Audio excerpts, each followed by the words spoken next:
the stealth rogue, aggro rogue, whatever you want to call it. It's stealth, it's aggro, it's weapons. It's all rolled, flingers, it's all rolled into one. So we are coming into the series in progress, it looks like. Yep, City previously took a win with Warlock, right? So he's already won 0 up. He's going to be on this Rogue now, going up against Feli's Zoo Warlock. So everything looking good, at least for this opening for Feli. But City, again, it's always, I think the first time I really got hold of the understanding of players keeping Greyheart Sage in this deck really surprised me. But the second you keep it, things like this happen because so much of the deck is stealth, right? Yeah, if you're one keeping it, you're getting 4 cards back, essentially, since you also get the draw. You have 8 stealth minions in the deck, right? Or 6. 1, 2, 3, 4, 5, 6. Sorry, 6. 8 if you include the death rattle from the Sneaky Delinquent.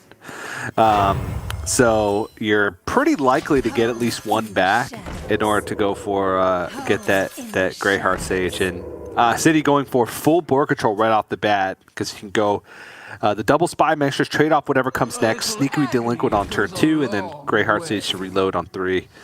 Quite good.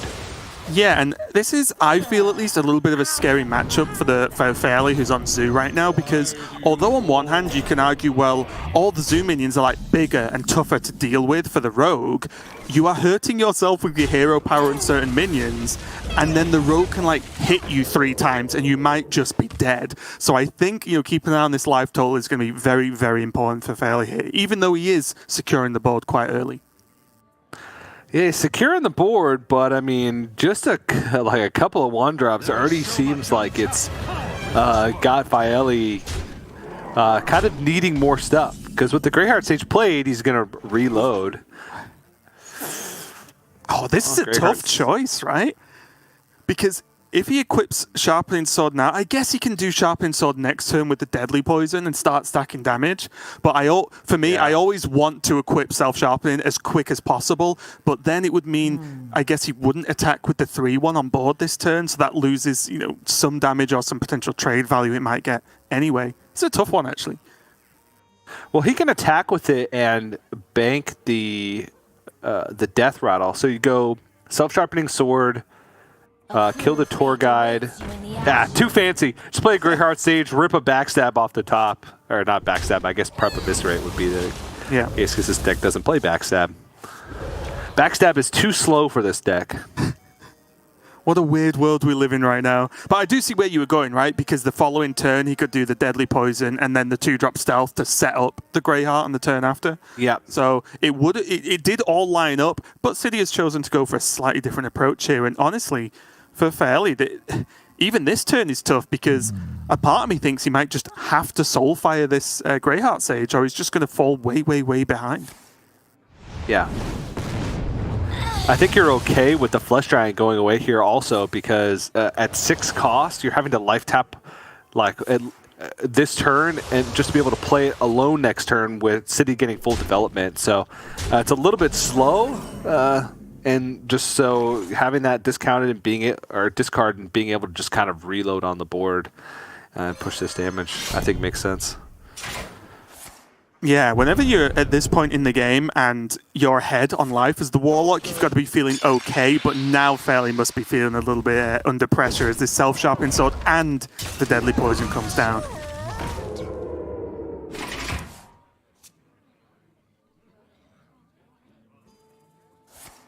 Ugh. Oh, yeah.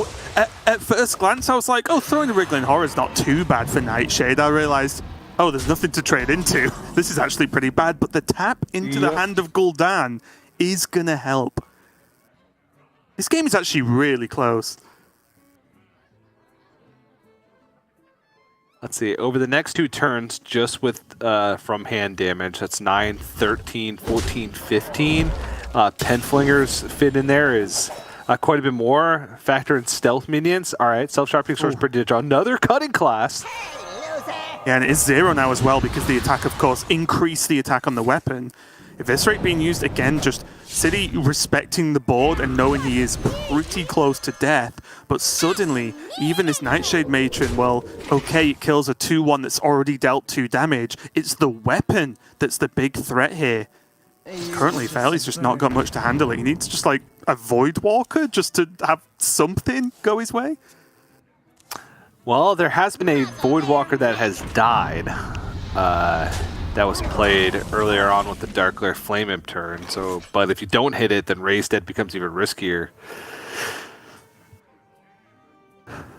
I mean, this could just be lethal from City this turn, depending, obviously, on what comes out from Cutting Class, but I see no reason to go with the Penflingers. But what do you think, if you're dropping Penflingers now, do you agree with this play? So I was going to ask, kill the minions, even though it's not pushed as much face damage? Wait, could he have attacked and made that cheaper? Because it goes into negative cost, it would cost -1, and then the Cold Neophyte would bring it back up. Oh, I guess so, yeah, if it keeps going, yeah. Yes, because the Cold Neophyte came down. Yeah, could have played the Plunderer there at the end of that turn if he had attacked first. Yeah, because the weapon was at 5, so Cutting Class was 0. Cold Neophyte brought it to 1. If he attacks, brings the weapon up to 6, Cutting Class cost -1, and then the Cold Neophyte makes it cost 0. Right. Would have had 1 extra mana at the end of that turn if he had attack phase first.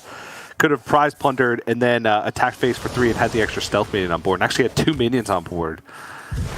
Yeah, I'm fairly missing that tap into any of the heals as well from the Jailer. That doesn't matter. It's going to be game. And wow, that was a fast game, of course, but as often with these types of matchups, a pretty crazy one because it did look like Feli was sticking board, but I think City actually just gave the right amount of respect to Feli's board. He pushed damage face when it was relevant, but also made sure the board never got so wide from Zoo that you would then just fall behind, and also dodged some of the Manari potential as well. If you leave the demon on board, then potentially lifesteal could come down there from Feli. So City going 2-0 up and only having his warrior left, TJ. Yeah, quite a good position to be in, I will say. The warrior is the non-risky skipper version of Bomb Warrior, which seems to be the more popular version, running like Minefield, Bladestorm, Sword and Board, as opposed to like Ankar, Risky Skipper, Armorsmith. Yeah. That kind of package. So sometimes it can make it a little bit more vulnerable to Zoo, who has, you know, like a variety of different health and, you know, different size minions that Bladestorm and like Coerce don't really deal with as well. But the goal is to just kind of keep the board in check incrementally, right? You Sword and Board the Flame Imp, and then you Minefield the Darkglare Flame Imp follow-up, right? So that's kind of the goal of the Bomb Warrior when talking about it against like Zoo Warlock specifically. And they're dealing damage to themselves, you're dealing damage to them. Couple of bombs, bada big, bada boom, you got yourself a 3-0. Yeah, I mean, that is generally how it goes. There are points where, because the removal can just not line up so well, or with this list, as you can see, there are chances where the hand just doesn't play nice, right? If you miss an early Minefield here as the Bomb Warrior, Zoo could just get the board too fast. Maybe you don't get hold of that Brawl. You mentioned the issues with Bladestorm, so it is doable from Feli to win this matchup, but it's definitely tough. And like you said, the weapon swings plus the bombs themselves with the life taps, the Warlock dies so fast is pretty ridiculous in cases. So it's going to be an uphill climb for Feli, and not even that.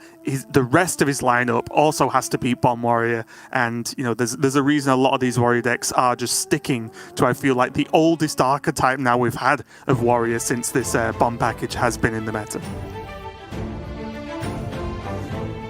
Yeah, and he is going to cube that Warlock once again. See if he can manage to make this happen. Very good opening hand for Feli. Yeah, I would just look for another one-drop demon, or any demon for that matter. Keep the rest. Yeah, City's start is not so bad. I don't think it's as good as Feli's, but having the sword on board just straight away to just insta-remove something early on is very, very nice. Or the majority of things, at least. And the Barov is fine, but against something like Zoo, I feel like it's definitely going to turn into a Barov sets him up for the clear the next turn, so he's still going to get those 2 waves of damage through. Do you like coin here, TJ? Just coin that camera thread and go, I don't want to say all in, because that's very strong, but just use everything you can on turn 1. Yeah. Obviously, he was hoping for a little bit of a bigger payoff. And this play is weak. It gives a reason for City to use Minefield on curve. But you can't play around that forever unless you do think that you're going to get exactly another demon going into the next turn. You'd have a full life tap to try and acquire one of those one-drop demons, but it's a pretty decent curve. He's just going to have one turn where he needs to find a way to fill it.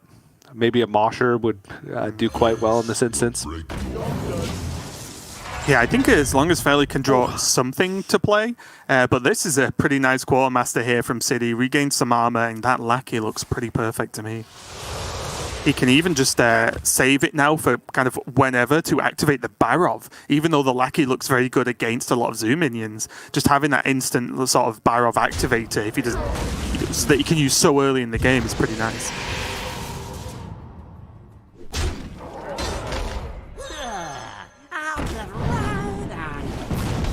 Part of me still thinks we're going to see Wrench Caliber, though, this turn. Yeah. I think I like it. So let's...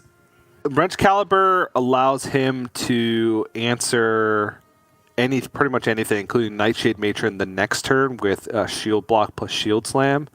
So if he Wrench Calibers this turn...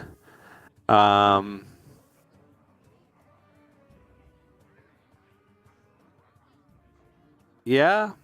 I just like Wrench Caliber face because it's only 6 damage. I think I would go face if I was City here because next turn, if the board goes wide, you can just go Barov Lackey and then Wrench Caliber face again. You know, and really put the sort of health total under threat there for Feli.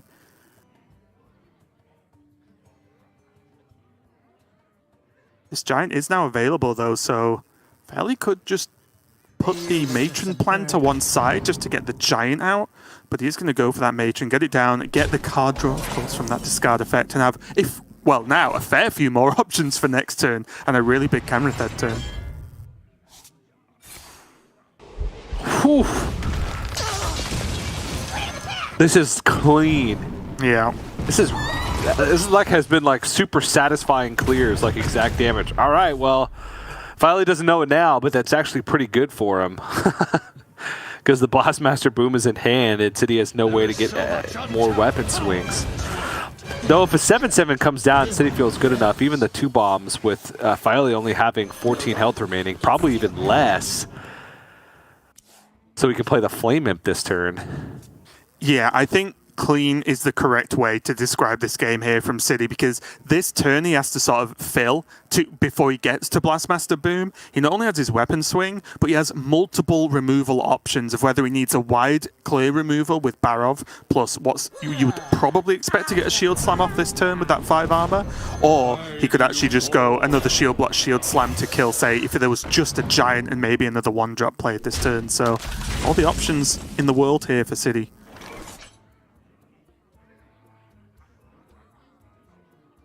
Again, I imagine this would just be a Barov.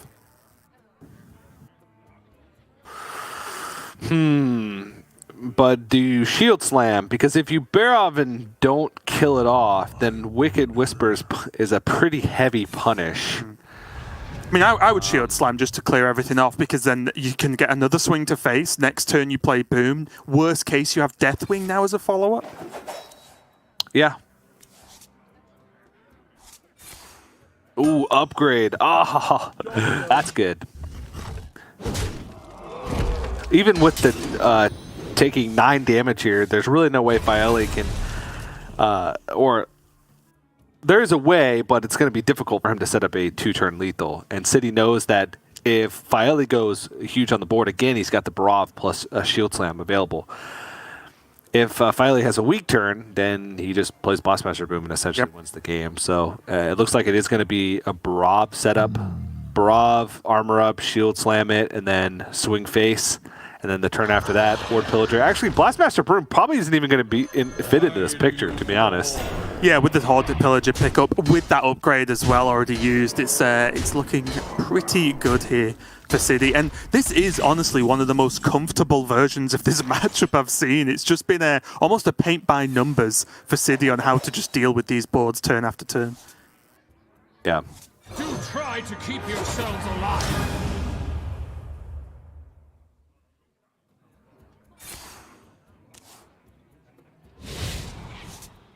Yep, it's like perfect mana utilization every turn, ideal removal. This is just... If you're a Bomb Warrior player, this game just feels good. Yeah, put this one in the handbook, right? For the next person. This is how this matchup, how you want it to look. And frankly, at this point, there's just not a lot Feli can do about it, right? The Giant's been cleaned up. He has ways to draw cards, as we can see with this Matron, but what's there to even draw into at this point? I mean, double can with that Prime's kind of funny. Double can with that, yeah. But there's nothing to summon that'll make a difference, right? A Voidwalker, well, there's answers to that already in City's hand. Yeah.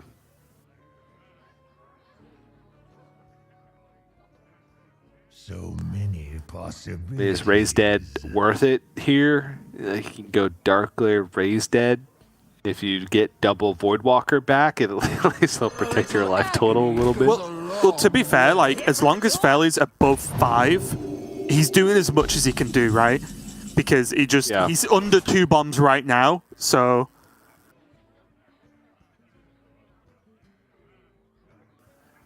So what's the highest win percentage play here? Is it Deathwing?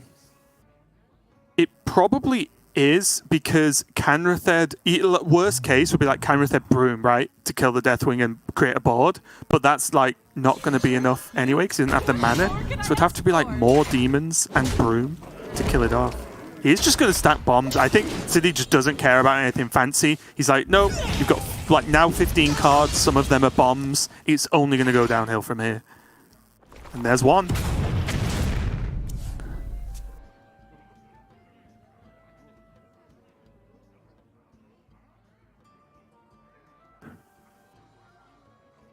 This is the sound of TJ trying to think a way out of the situation. And yes, it's silence. Not. Yeah. There's not. Canrathed bringing back the biggest things, and then Deathwing having the worst hits, and dodging the bomb, and then the next Canrathed getting back taunts plus big things, and then Wicked Whispers finishing the game. I don't know. Yeah, keep going, TJ. I'm enjoying this fantasy land you seem to be living in at this point. This, I think, has just been one of those horrible games there for Feli, because, like we've mentioned, City has had just the answer almost every turn of the game. And Feli had a good opening, right? He had a Canrathed +1 drop on turn 1 and follow-up after that, but some of this removal has just lined up so well.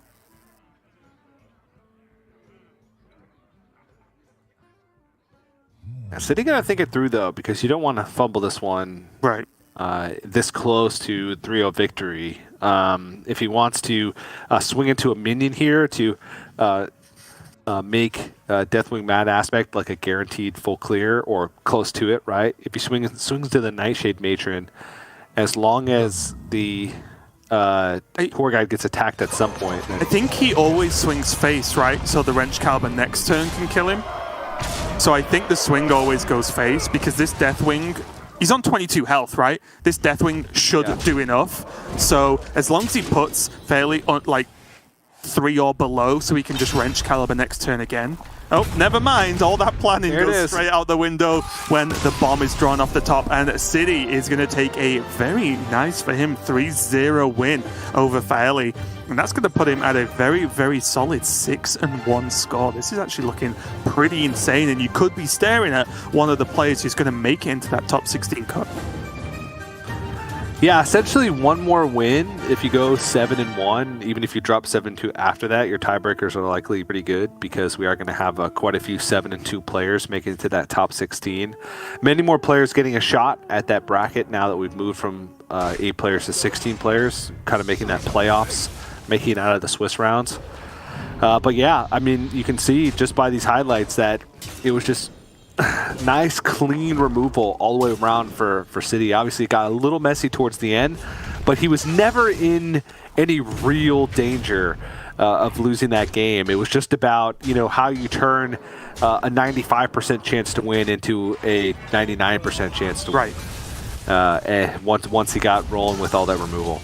Yeah, there was never really a moment where City had to draw something to not die, right? Even in this scenario, the Deathwing, like, always cleared enough for him to, even if he didn't necessarily win the turn after, he was not going to die no matter what. And he had so much stuff still left over. The Blastmaster Boom was still in hand. There was plenty of weapon swings left in that game, and it was the bomb that finished it. So, rough series for Feli. Does mean he goes into 5-2, but that is still a solid score with a few rounds left. He can definitely get a few wins in the next couple of rounds and make that back. But we are going to be checking in with another match as well. It's going to be High3 versus NoFlame, and I believe we're going to be going in at the start of the round. We will just check it anyway. But yeah, it's going to be these two players going up against each other. And just glanced at the lineups, and TJ, we have High3 playing that the Burn Mage you like so much.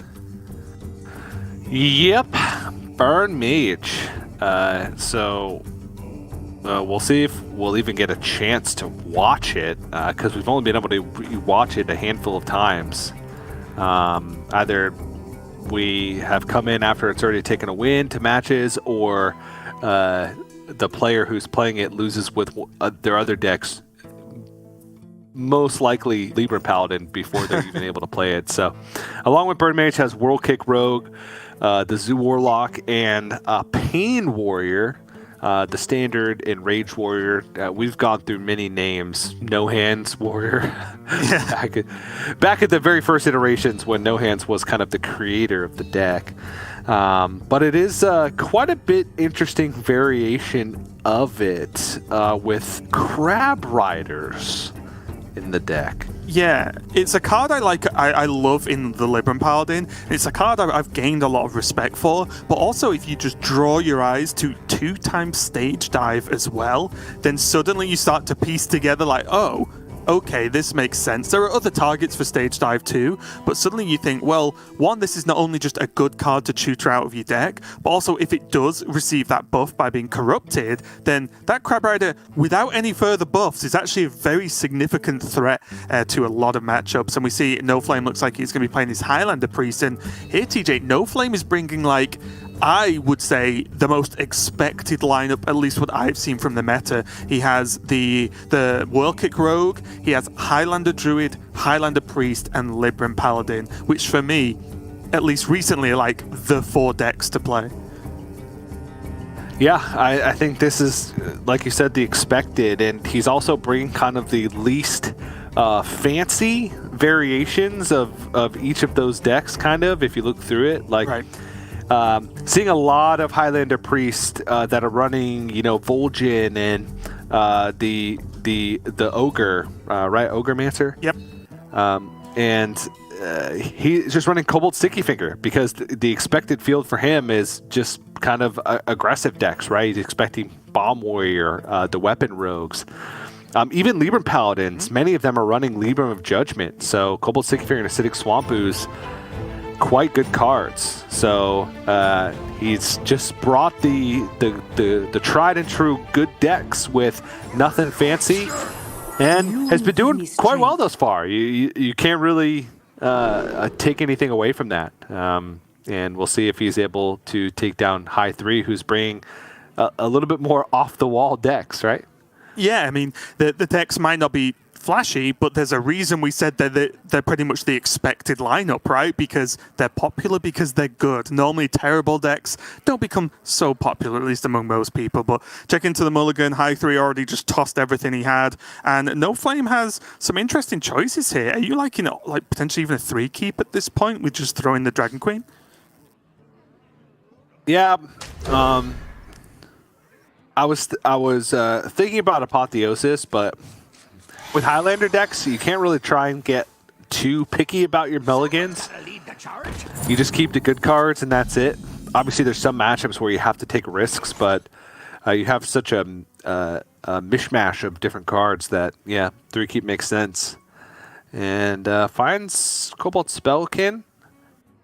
So it's got some stuff to play up the curve, but Zephyrus, Acidic Swamp Ooze, and Apotheosis are all situational, which is like the one thing that I would look at this hand and be like, well, there's...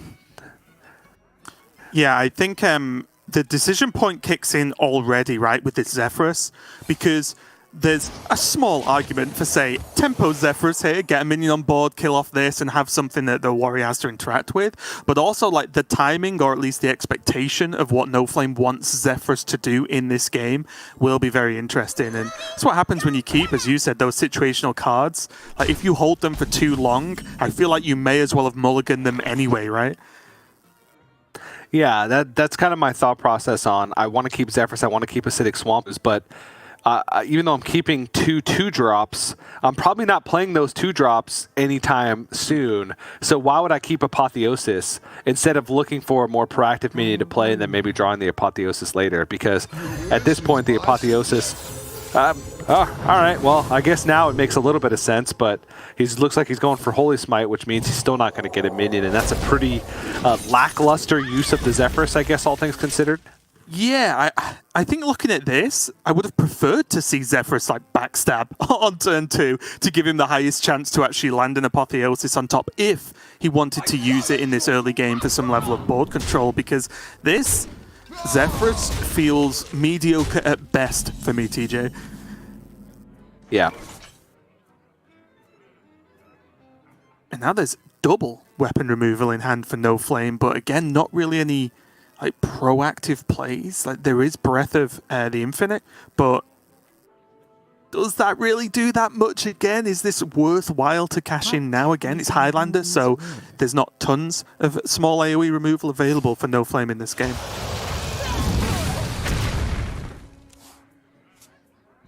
I mean, that 1/2 got some damage in. High Three's hand is just... The Crab Rider with the stage dive is cool and all, but and he is drawing a lot of like combo pieces and not really anything to capitalize on it. But by adding, okay, finally something decent. But double weapon removal, that he's lucky that Sword Eater's got that 2/5 body, or else it'd be pretty lackluster. Yeah, High Three's been pretty much a weapon away from a good time right now, and this might be a big enough window to make some of this useful as well. He could drop the Corsair this turn along with that Shield of Honor, which I would like play it while it's cheap. Yeah. So even though we can see there are many ways in which NoFlame can deal with this weapon, it's also not the highest impact weapon, right? Now it is just a 3/1. It doesn't really get much better than that. So even if this is stolen or removed, it's already done its job for me, TJ.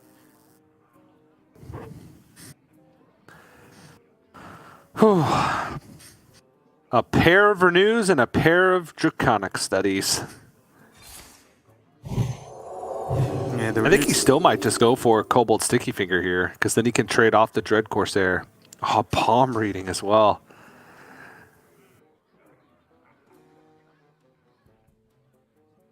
There's also... The palm reading picked up, there's more of an argument for Ooze plus palm reading because you have so much value in your hand, but...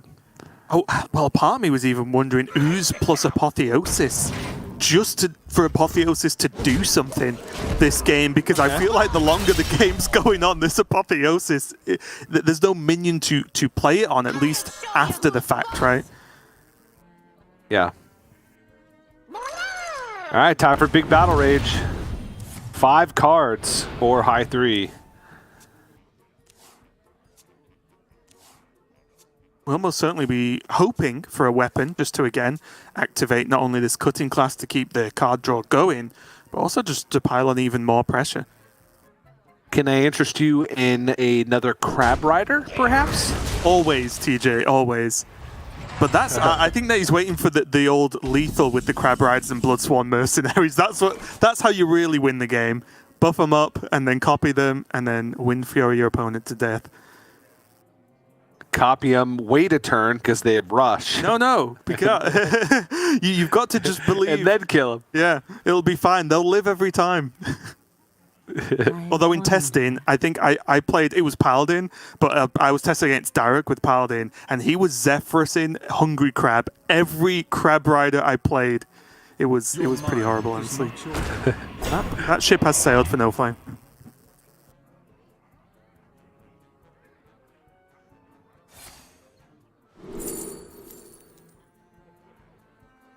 Ooh. I can see merit in all of these. Maybe Shadow Word Ruin a little bit less so, but Shadow Madness and Wave of Apathy both. Ooh.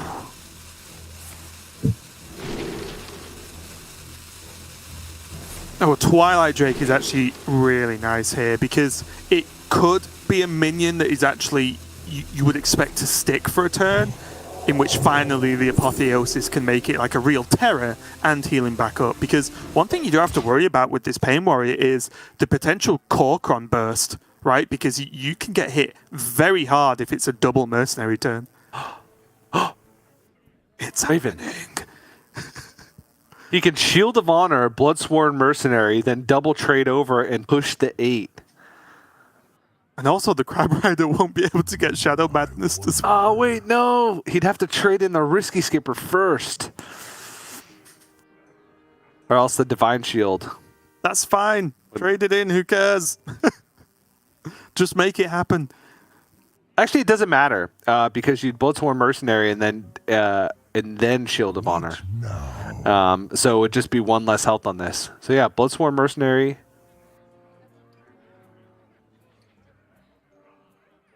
What about... No, other way around. What the hell am I talking about? I don't know. I'm just about... If you trade the 1-2 in, so it dies, and then you can just double Bloodsworn with the Shield of Honor and go, it would be great. Hi, 3 going for a little bit of a different approach. Just wants to draw cards. Because honestly, I think at this point he is just setting up for the Korkron lethal, right? Like, he's getting NoFlame to, around, he's pushing for the sort of late teens in terms of health for NoFlame, and if he can go double Bloodsworn with the Korkron in a Rage, and Shield of Honor, then it's going to look pretty nice.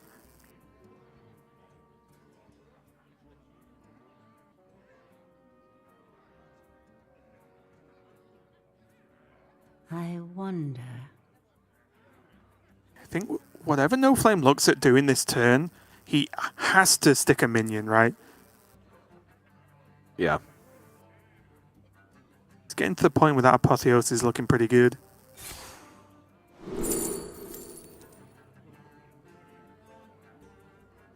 Could double Holy Nova this turn. Holy Nova coin, Holy Nova. I wouldn't hate it. Then he has no removal left except for a Shadow Madness. Now, obviously, High 3 doesn't know that, but High 3 could really just play... I guess he doesn't have anything to damage the Korkron Elite with.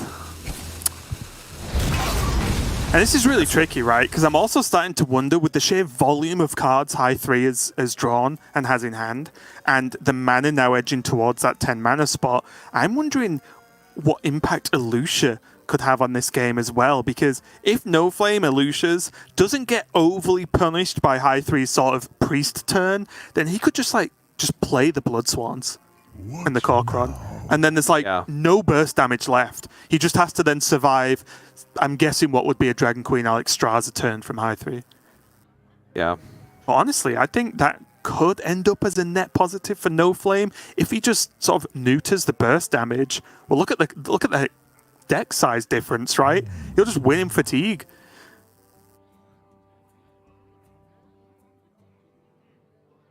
And the cards that High 3 does have left in the deck are not particularly good. He has 2 stage dives, which will draw nothing. So effectively a dead card. An Armor Smith. Is that an Inner Rage? Is it both Inner Rages? It might even be both Inner Rages. Yeah. and then a second Sword Eater. So the Inner Rages are the important cards there because that's what's going to allow High 3 to actually get that damage from hand. But NoFlame's in a position where he feels comfortable ignoring the board. The goose. Who? The goose. But what's good here is NoFlame can go for, say, the Twilight Drake this turn. I'm just thinking of the potential of just landing something huge and finally getting that Apotheosis active, because then that is outside of the Lord Barov, just like an unkillable minion at that point. There's another Corcoran. But this looks like it could well be a Barov turn the way I'm looking at it. Yeah, High 3 understands, though, that he does need to find a way to deal some damage if he's going to want to kill with these Corcorans. He could, like, Barov and just push 5 with the Blood Boil. Use the Armorsmith to trade and, like, Ankar trade or something along those lines. Yeah. And just utilize it, at least pushing something, because NoFlame's sitting on 29 and feeling pretty safe right now. But do you give an Apotheosis target? What would your opponent keep in their mulligan and never play? I have no clue. I think it's pretty hard to decide what that card would be at this point in the game. Try to keep yourselves alive. Let's see if he pushes the 5. I would like it if this went to face. Yep.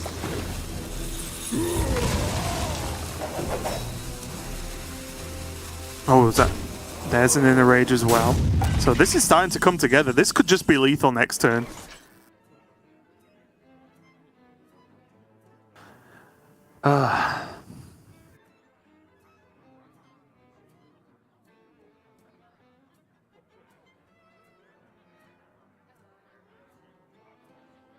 But Apotheosis can come down. Could even Apotheosis Shadow Madness trade and push the damage face and just heal up.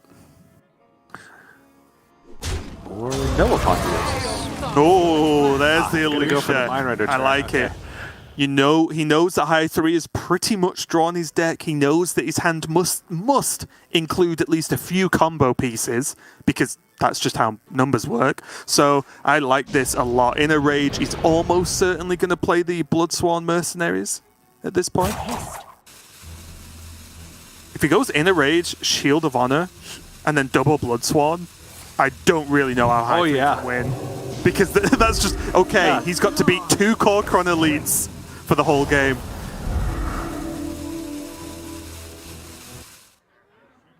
There is a slight disconnect, but again, because this is pre-recorded from the round, we do know that everything's fine, don't worry. But I like this a lot. Using that second Bloodsworn is just completely removed. Pretty much just the win condition here from High 3.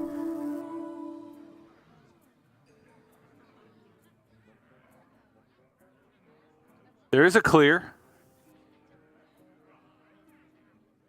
Not a clear, actually, but close to it. But he's not developing. Oh, could he have? I was looking at some kind of like Shadow Madness with then Soul Mirror, for example. Like that could have done something.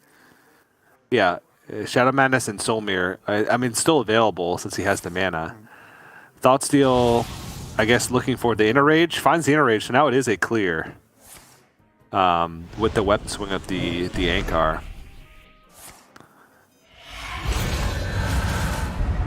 But again, this is what I was talking about much earlier on in the game. Okay, High 3's not dead, but how does he win? Because this whole turn... Why didn't he Inner Rage? If he Inner Raged off one of the Divine Shields, he's giving this hand back. If he had just Inner Raged off one of the Divine Shields before Soul Mirroring, it would have been a clear. Why?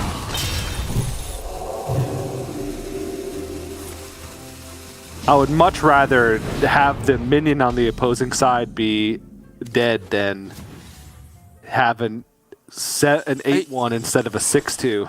I guess, though, at this point for High 3, he doesn't want the game to continue, so he wants his... Does he not care about this minion? He's not going to get burst down, right? Well, yeah, but wouldn't he have 1 minion less though? High 3. What? no. Oh, he would have 1 minion less, yes, but it's the same, right? Oh, I guess if you assume the trade happens, yeah, sure. Yeah, it just puts 1 less health on it. Yeah. Right.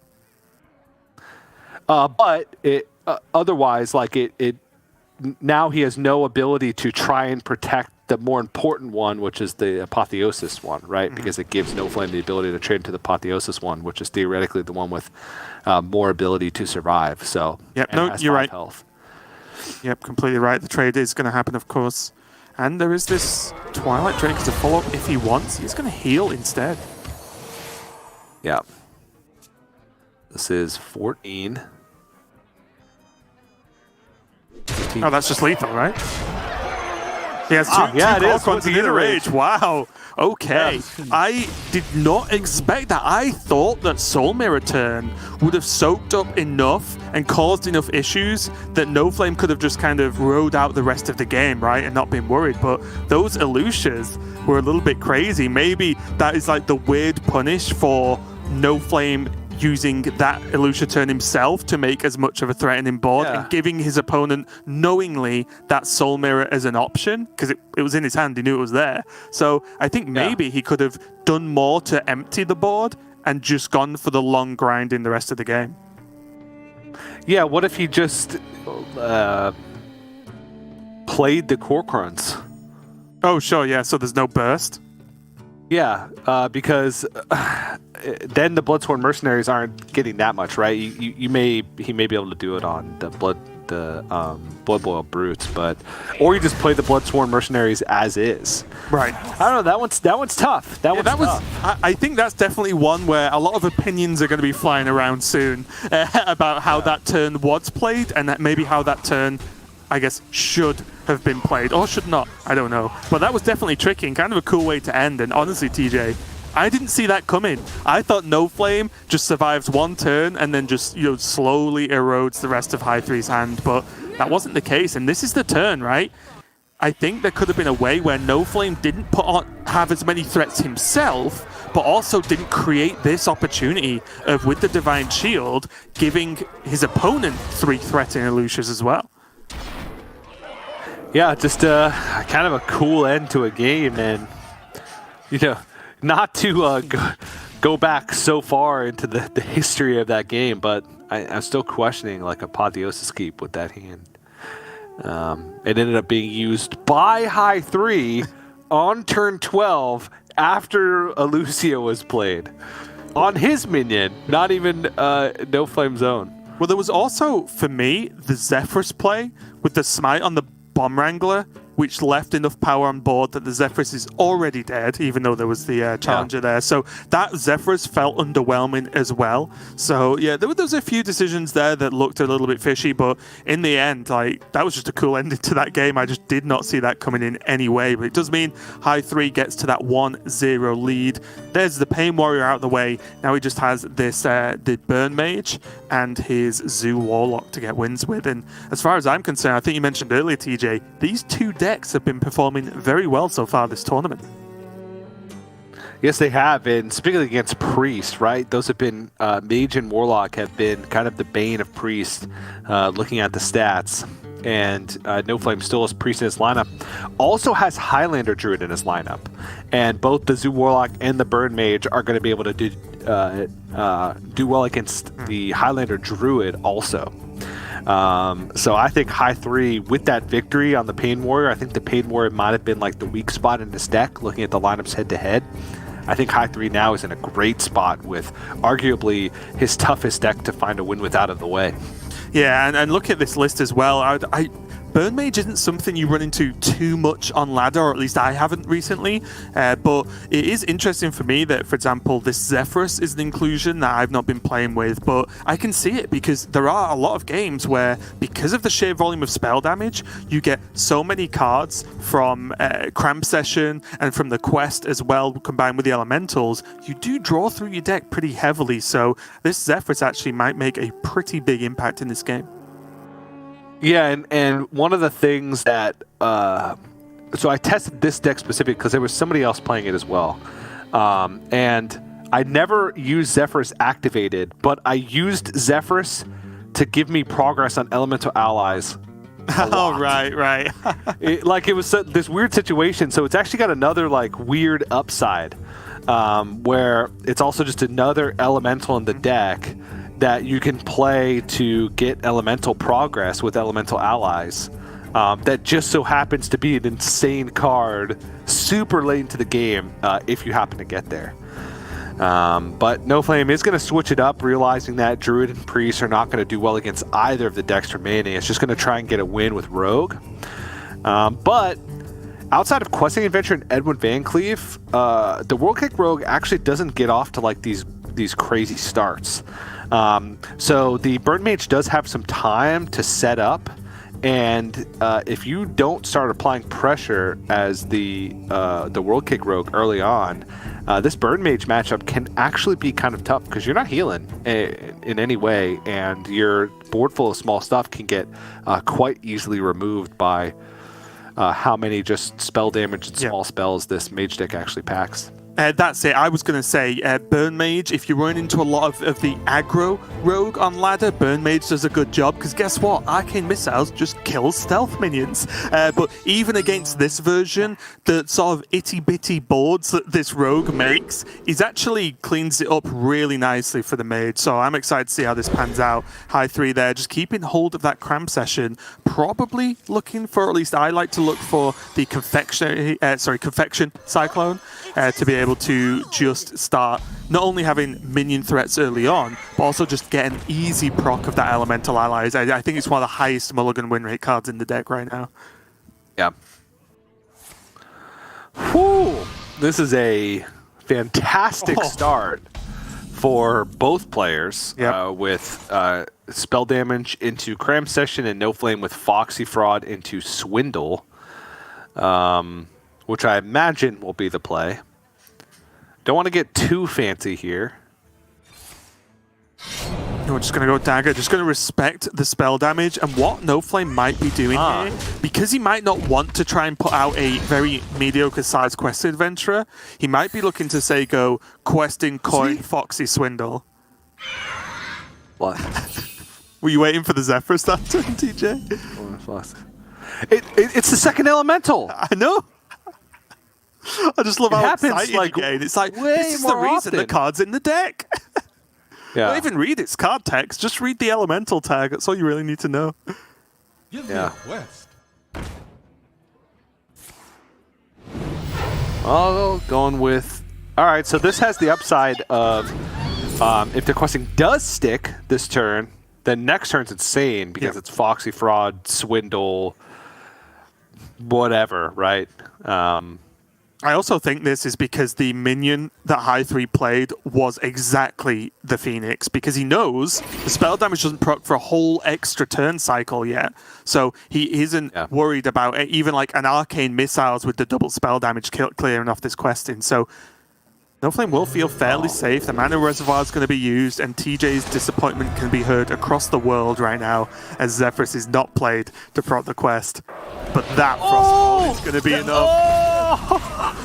That was much better than Zephyrus. Look at that. If you played Zephyrus there, oh my, you would have been so sad. Frostbolt picked up exactly, and that's why. So NoFlame, I don't even want to call it a risk. That's probably just the correct play, is to throw out that questing the turn before the spell damage takes place. But quite the punish coming out with Elemental Allies being finished up and Frostbolt coming out. Okay, all right. Second questing, so... I think he just wants to take a step back for a second here, because his prep would effectively be a +1/+1 on the question if he used it this turn. And if he doesn't use it this turn, then I don't think he should play questing at all. I think he should go for something else.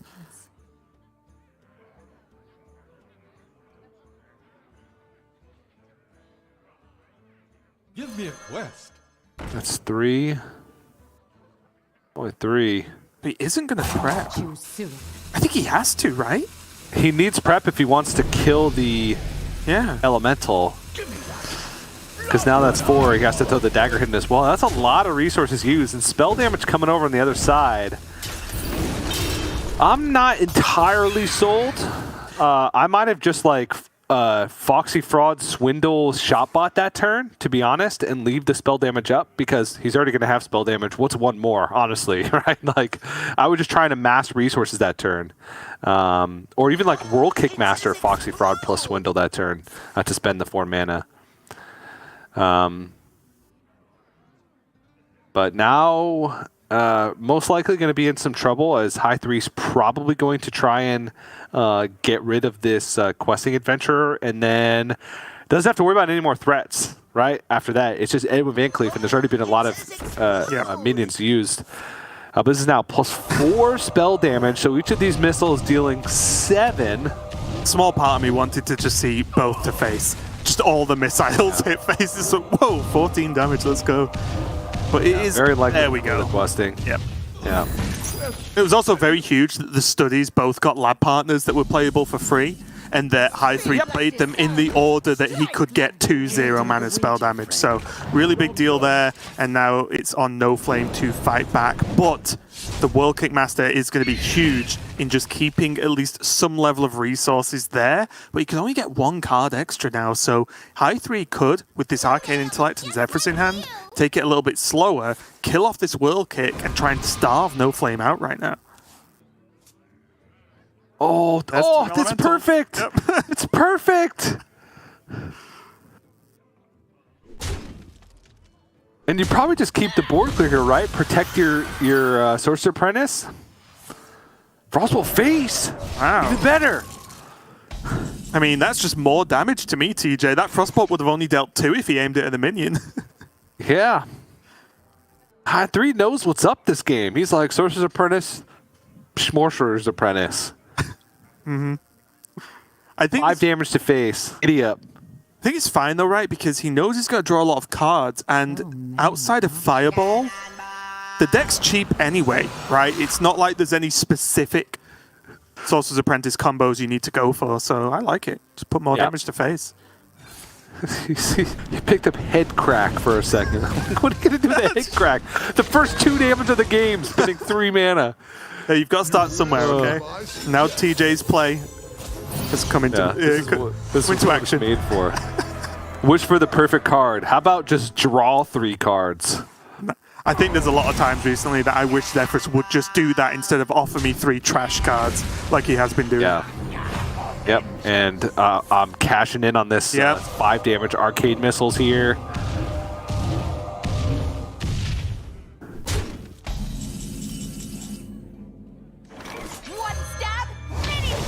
Poor value from Flick. There's only 1 Zephyrus in the deck, so it doesn't really get that double value. But there's the Fireball. Yep. With the ping, that's going to do it. And that's beautiful. I'm with you on this. Like, I love this deck, and I think High 3 actually played very well, even though it might have looked simple. I think just one basic rule you learn pretty quick is when you have that spell damage down, you cash in damage to face. Although the deck has great removal tools, Arcane Missile and Arcane Explosion can be really good with spell damage for removal, you really just want to aim it all face. So I really like that play, and he's going to be going at 2-0 up so far versus NoFlame. And again, NoFlame just, I feel like just stumbling a little bit at certain key points in the game. Like that questing, I was mentioning, oh, well, surely he has to play the prep, but that was only if he was going to play questing anyway, which he did not have to do. As you mentioned, there were some other options to go a little bit wider and maybe save for a better questing in the future. Yeah. Pretty rough game. I mean, it's possible that he's just thinking to himself, geez, bad matchups across the board. Rogue's my best, but that can be a little bit demoralizing. But High 3 seems to be playing quite well, and he's got the what I think is the star lineup right now that maybe not a lot of people expected to be the go-to lineup, but is actually performing. And just 1 deck left remaining to find a win with in the series. I believe it's the Zoo Warlock is High 3's last deck, and he's got 2 decent matchups and 1 kind of rough matchup in the World Kick Rogue, I will say. But both Highlander Druid from NoFlame and Highlander Priest, I'd like the Zoo Warlock against. Especially with the double Cult Neophyte and the Zoo Warlock, he can really find ways to make the Highlander Priest life pretty tough. Yeah, it was something I was praising when I was casting earlier on because there's a few choices that we've seen different in some of the Zulocks we've been seeing this weekend. Some Soulfires have been sneaking in there, some other choices, whether you play 2 Expired Merchants or 1. But I really do think that Cult Neophyte and Zoo just go together because it helps protect your board so much against this kind of spell-heavy meta we're in right now, which might sound a little bit of a weird description, but it's kind of true. So I really do like this, and I'm with you on this lineup overall is cool because I think this preys on everyone else maybe over worrying about Priest and say OTK Demon Hunter, right? Like when they worry about that, they build one way and then aggro just slips in there and gets them. So I3 looking pretty strong so far. Yeah, see if you can make it a sweep here with the Zoo Warlock versus NoFlame's World Kick Rogue. And oh, I'm digging that opening hand from NoFlame. The only thing he's missing is being on the play. Yeah, that's about it. That is a nice hand. If you have just a backstab against Zoo and this Flame Imp comes down, you're feeling pretty happy about your hand, but this, he can do everything right now. Oh, man.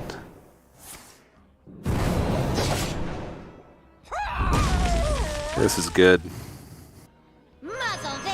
Which way is High3 going to go? Okay, he's going to go for the Cult Neophyte. He doesn't want to preload the Dark Glare, but now with Ray's dead, he can get some value out of that next turn regardless. So that's going to be pretty nice for him, actually. This Dark Glare Ray's dead turn is going to be pretty nutty. He can play it all, right? Yeah, Dark that's what Glare, I mean. Ray's dead, he's up to 2 mana, Flame Imp, Cult Neophyte again? Wait a second. Dark Glare, Ray's dead, Dark Glare, Flame Imp. Nah, I can't do it. Almost. Almost. In our minds, or maybe pre-nerf, there was a chance there, but not quite, but still very good for High3, especially when he's facing off against this hand. Yeah. All right, backstab, prep, swindle. That's the turn. I think at this point, NoFlame just has to accept that this turn is terrible, pretend it doesn't exist, and then have a really good turn next turn with this questing. Is this crazy to even suggest to pre-swing the dagger into one of the minions? Oh, okay, he's going to use the backstab.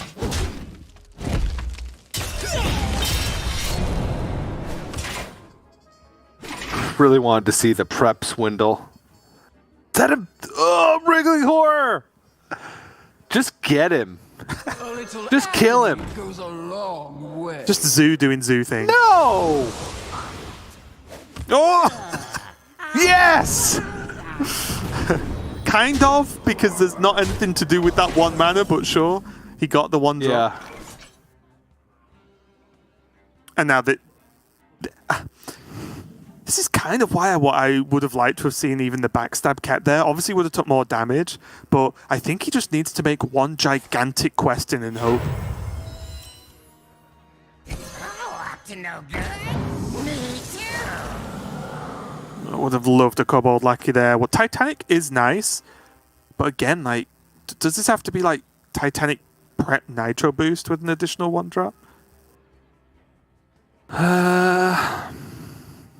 There's no point in having a 1 attack taunt minion now, right? Because it doesn't kill anything. Yeah.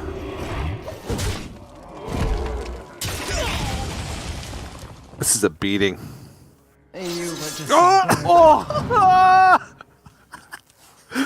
Wow. Oh, Wicked Whispers! Yep. Oh, it's so clean.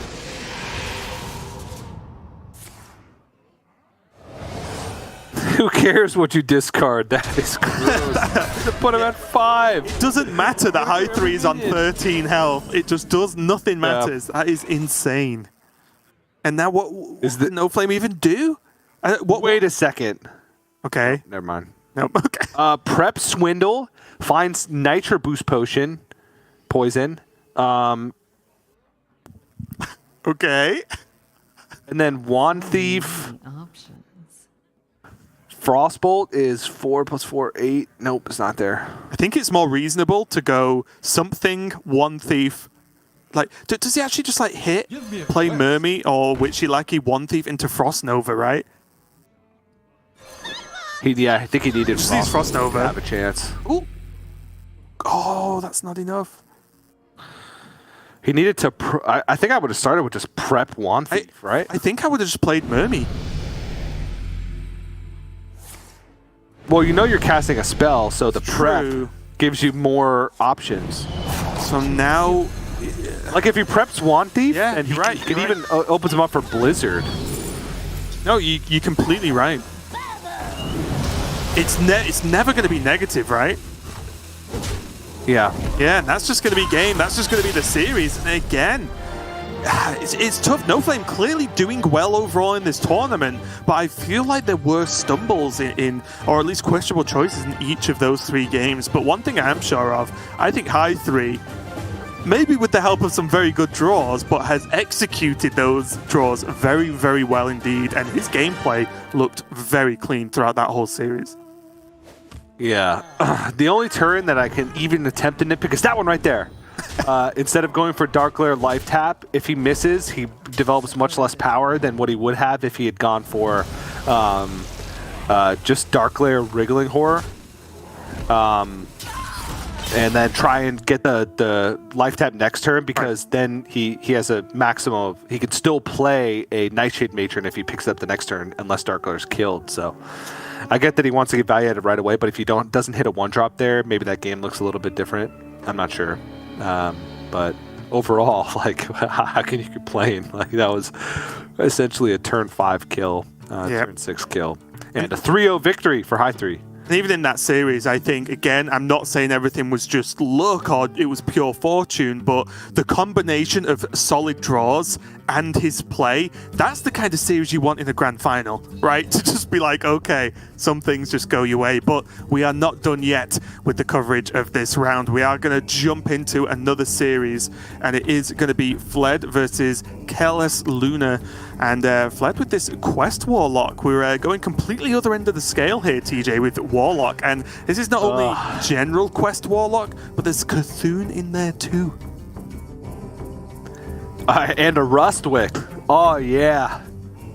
Love a Rustwicks. Yeah. By your change of tone, I imagine you prefer more aggro-style Zoo decks than this Warlock.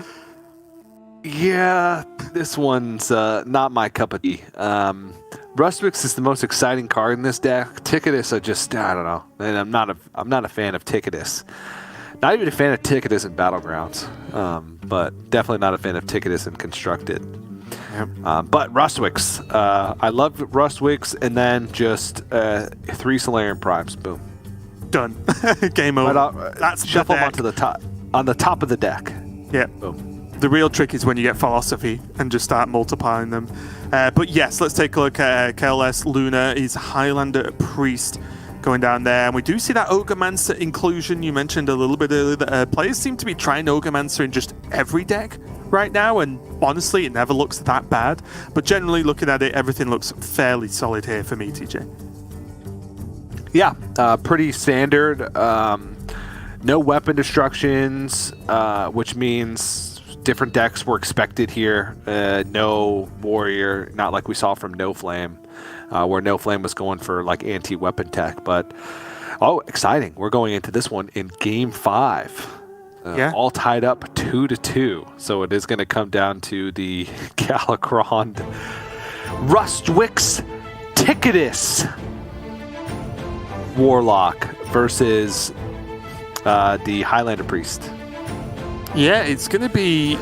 It's a really tricky matchup because this Ticketus, although you think could be very strong versus Priest, and of course it is when it goes off and then you can, Yashirage it to go again, but Priest doesn't actually draw its deck that fast normally, right? So it's not like... Normally when you Ticketus someone, say, twice, they're fatiguing, and that's probably game as long as you're not dead. Whereas Priest, because it draws so slowly, they can still actually keep fighting, and that's without even mentioning some of the implications of Elucia and some of the other sort of Priest tricks that can happen to actually make this a little bit more awkward. But Fled here on the top with that quest, of course, going to be the keep, and the quest to Explorer, not a bad start at all. And there's your best mate, TJ Ticketus, in hand nice and early. Ah, man. All right, we'll see. Job's done. But quest into double questing Explorer is quite the start here. Arbigal, nah, get that out of here. Nobody wants to see that. Yeah, it will be interesting as well to see just how Fled navigates the taps in this game, because just because you have a quest to Explorer in a slower matchup doesn't necessarily mean you have to play it on two. You can go like tap and then quest and tap, but because he has two quest and Explorers, playing just one out nice and early makes a lot of sense. Yeah. Luna's got the option to go for Madame Lazul. Or Mind Flayer Cards. I'm actually not sure. Mind Flayer Cards challenges the board and has the death rattle. Madame Lazul shows the Ticketus. And this is a very big deal to this game, because when I was saying Priest doesn't really draw their deck that quickly, so Ticketus, although still strong, isn't just game winning. Not so for Quest Warlock, which the whole deck revolves around drawing. So of course, Fled has Cthulhu in there to help out with those issues. But in general, this Ticketus could be a pretty big problem for Fled, funnily enough, and quite easy for the Priest to actually corrupt in the first place. It's going to be insane if both players corrupt and play Ticketus. It's just 10 cards for both of them, gone. Must consider. Yeah, and it's a tough one to judge, right? Because also, if Ticketus burns one of the Cthulhu pieces for Fled, well, there goes Cthulhu too, right? Like, you can't activate it, and that's a big deal in these slow, grindier matchups. Yeah. Well, I guess in order for 10 cards to be gone, Luna would have to find a way to steal another Ticketus. Oh, Yasharaj, right? Could get Yasharaj. Ah, yeah. Yasharaj, yep. All right. Body of Cthulhu. Nice little 6/6. All right. Shadow of Death. Nice little 6/6.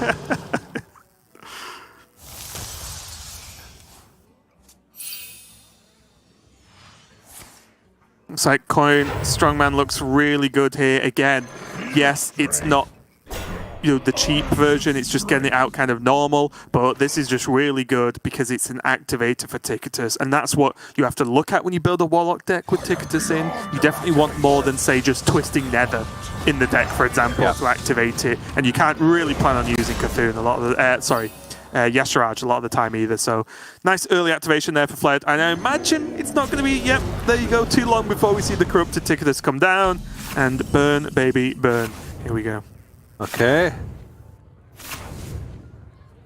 I mean, those are some not so bad burns, I suppose. And let's wait for these ones. These might be more impactful. There goes Yasharaj. No one cares about Crag. Twisted Nether, okay. Nether! Well, Twisted's a big one to get early quest activation. So, again, both players not having crazy burns, but I would say that Luna really got the better end of the stick on that one. Raised Dead Ticketus? Oh! Oh! You getting your 10 cards, TJ? Oh, but Yasharaj was discarded from the Ticketus. This game's actually... Normally you'd expect like a Control Warlock and a Highlander Priest game to go on for quite a long time. But this is going to be over quickly because... No one's going to have any cards left. The Ticketus train stops for no one. Yeah. Such an oddly powerful card where versus any kind of aggressive deck, it just isn't that strong. But in these kinds of matchups, it can just be game winning.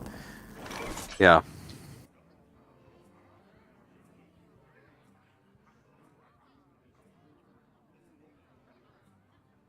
Oh, I would have already played Ticketus if it was me. I would just be like, again. Well, let's see what's in the hand first. How about that? Oh, Cascading looks very tempting because the Ticketus will actually corrupt it first time anyway. Yeah. So that looks really good. Any We're big looking ones? for... Oh, I've He's a good dude! Yep. Yeah, that's And that's game over. this sounds like it might be going too far, but because I am also not the biggest fan of Ticketus in the world, I say this feels like justice. It's like saying, look how it feels to bully people with Ticketus, right? This is what it feels like, so stop it. I mean, is there any way for Fled to actually win now with Yasharaj and Cthulhu both gone? Yes, Rustwicks. Oh, yes, Best that's the mate. Rustwicks, of course. My brain knew. My brain's like, this game's going to go really weird. Flood's going to need some type of weird win condition. The Rustwicks. That's the win condition. Yeah, the old Rustwicks triple Solarium Prime. Yeah. Or you could throw in one Canrathed, so it brings another Rustwicks back when it summons. Yeah. Now here's what you do. The first prime off the top is Mergurgle, right? You build a big board, right? You want to get that big board going. Then the next one is the Solarium Prime. That's when you get the puzzle box that casts a Bloodlust. That's how you do it. Easy. Should be writing guides, TJ. That just makes sense to me. Yeah. The way not to do it is just to get 3 Akamas. Don't want the Akamas. But they're perma-stealth, TJ. How could they possibly be removed? Isn't that just infinite damage? Literally everything. That's how they get removed. Yeah, and although Luna, of course, doing a good job at piling on some pressure, utilizing these cards, keeping the resources high, it really is just a matter of time here where Fled has to do all the work in this game, right? Because it pretty much has to be some kind of crazy Rustwicks to really pull him out of this. Yeah. And by crazy Rustwicks, we mean you crazy. mean real crazy. Basically, we need Yogg to be generated somehow, and then Yogg do some kind of nutty thing to start pyroblasting everyone. There he is, though. The weird thing here is I almost feel like this should be a Rustwicks and then a sort of sacrifice of the Rustwicks with like Hysteria, Dark Skies, because there is a chance when you play Rustwicks out and just wait that it can be silenced, transformed, whatever. Whereas Fled needs Rustwicks to die on his own terms, and that is what's going to happen right now. Yeah. And that is how desperate he is. Because look at this, count as well. Only 4 cards left. Oh, ooh, okay, that was convenient. Yeah, that's a nice little I'm sorry, Cthulhu. bonus there. But you'll never see that 4 out of 4 fill out this game. Oh, that was good ordering, right? Hysteria first! Yep. Yeah, that wasn't, though. But it's fine. Alright, so it's just 3 primes left in the deck, right? Was that 10 mana? Yeah, it's Mishfin. Oh, yes. Mishfin! Solarian? What? Oh, yeah! Here we go. It's happening. Is Fled going to win this game, TJ? I don't know. I sure hope so. Puzzle box. Oh, okay. Oh! You might get your 3 Solarians. Oh! Wow. Oh! Oh my gosh! Okay, well, that's a start. 1. All right. 2. Fills up the board. Oh, and there goes the board. Yep, they definitely and die there it goes because again. Yeah, they definitely die because the Solarium Prime is playable. Number 2 for Fled in hand. Yep. Claw. Oh. Okay, some imps. Which means that it's not a Solarian Prime, the last Prime in his deck, because Oh, it's a demon, right? because that's a demon. Yeah. I mean, that was quite cool. I know a soul with us. The fact that this game could be won by Fled right now is truly ridiculous. Yeah. We get to see what It's still very unlikely, right? Oh, McGurgle. But you are right, of course. Very unlikely. There's Plague, there's Zephyrus, there's Soul Mirror. All that Luna has to do is outlast Fled, and that is not going to be difficult with this card count. Yeah, it basically has to be a weird, very unlikely lethal from the Solarian Prime. Yeah, pretty much just like 5 burn spells face, let's go, sort of thing. Yeah, it's... My cards are depleted! Because now entering Fatigue. I think you sequence this where the Solarian Prime comes last. For like Soul of the Forest, are you thinking? Yeah, a Bloodlust, like a puzzle box plus something. All right. Oh, okay. Oh. Deck of Lunacy. Well, that's just useless. A slap in the face, isn't it?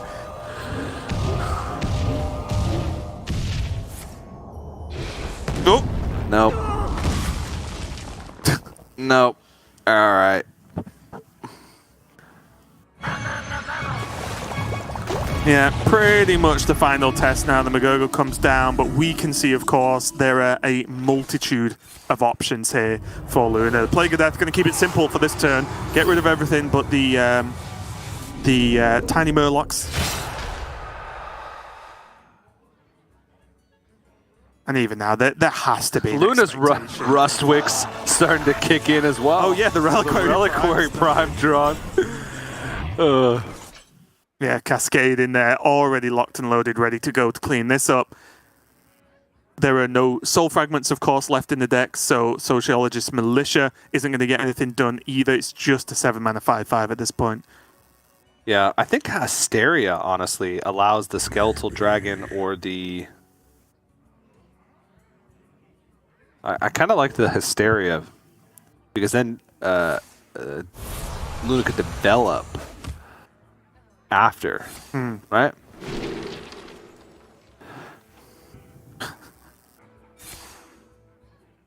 But Cascading Disaster, harder to use, I suppose. Yeah, I guess Hysteria can be like more of an AoE effect than Cascading to an extent, depending on what the board state looks like. But there's the emote, there's the concede. Fled is going to take the loss, and Luna takes the victory in this best of 5. And if any of the other games in this series were like game number 5, I wish we would have seen it all, TJ, because that was a wild ride, that game. Yeah, you have to commend Fled. Even taking the loss, bringing, Quest Shaman, Highlander Mage, Quest Warlock to the tournament is quite a bold strategy, and being 5-2 at this point is still pretty impressive. But a nice victory there by Luna, recognizing early on the ability to get that ticket is back and what the win condition actually is, spacing out the removal. But you gotta feel for Fled. Both Cthulhu and the Asheraj burned in the 2 ticketus. Yeah. It's like, that were played against them. That's rough. What should I put in my deck to win slow control matchups? Perfect. Okay, I'm in a slow control matchup. Where did my cards go? They're just burnt away. Yeah. And it really, at that point, these primes, and it looked like the first prime could have almost got there, at least generating a second one and a box, were the last-ditch attempt here from Fled. And to be fair, he was playing to finding these primes. He cleared his own Rustwicks off to give him a chance. So he did everything right. It just wasn't enough. It would have had to have been pretty spectacular for him to pull this game out of the bag. Yeah. But alas, 5-2, Luna goes up to 6-1, which is a fantastic spot with just a few rounds left to play. And as we mentioned, top 16 cut means 2 losses, even if your tiebreakers are good, can get you into that top 16 cut, which is where every player wants to be. Yeah, man.